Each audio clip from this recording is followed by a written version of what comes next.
গঙ্গাচড়া পুকুর পাড় থেকে কোটের মোহরির লাশ উদ্ধার। রিয়েল নামের এক বন্ধুকে আটক করে পুলিশে দিয়েছে এলাকাবাসী।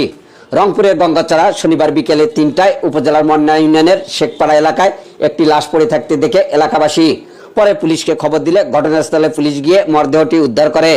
পুলিশ বলেন, নিহত ব্যক্তি রংপুর মহানগরীর লালকুটি ধাপকটকিপাড়া এলাকার দিনার হোসেন। তার পিতা দুলাল মিয়া। নিহত দিনার রংপুর জজকোটের মোহরির কাজ করতেন। শনিবার দুপুর 12টায় একই এলাকার রিয়েল নামের এক ব্যক্তিকে সঙ্গে নিয়ে লালকুটি বাজার থেকে অটোরিক্সা যোগে গঙ্গাচড়া উপজেলার মন্না ইউনিয়নের শেখপাড়া এলাকায় যান। দুপুরে জোহরের নামাজ সময় হলে রিয়েল স্থানীয় একটি মসজিদে নামাজ আদায় করতে যান। এ সময় দিনার প্রকৃতির ডাকে সাড়া দিতে মসজিদের পাশে পুকুর পাড়ে যান। নামাজ শেষে রিয়েল ও মসজিদের মুয়াজ্জিন দিনারকে খুঁজতে শুরু করেন। এক পর্যায়ে মসজিদের পাশে আনসার আলীর দিঘির পাড়ে একটি বাঁশঝাড়ের নিচে দিনারের মরদেহ পড়ে থাকতে দেখা যায়। গঙ্গাচড়া থানার পুলিশ ঘটনাস্থলে পৌঁছে সুরুথাল প্রতিবেদন প্রস্তুত করে মরদেহ উদ্ধার করে থানায় নিয়ে আসে। আমরা একটা সংবাদ আসে যে একটা ব্যক্তির লাশ পাওয়া গেছে মনে ইউনিয়নে গঙ্গাচড়া উপজেলার।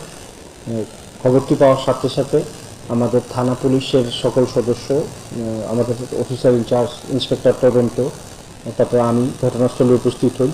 তারপরে ওই লাশ কিছুক্ষণ পরেই আমরা ওই ব্যক্তির পরিচয় শনাক্ত করতে সক্ষম হই। তার নাম রিদাউল ইসলাম দিনার, তার বাড়ি রংপুরের ধাপ এলাকায়। তো পরবর্তীতে আমরা লাশের সুরতহাল সহ শেষ করে ঘটনাস্থল থেকে থানায় নিয়ে আসি। প্রয়োজনীয় আইনানুগ ব্যবস্থা চলমান প্রক্রিয়াধীন।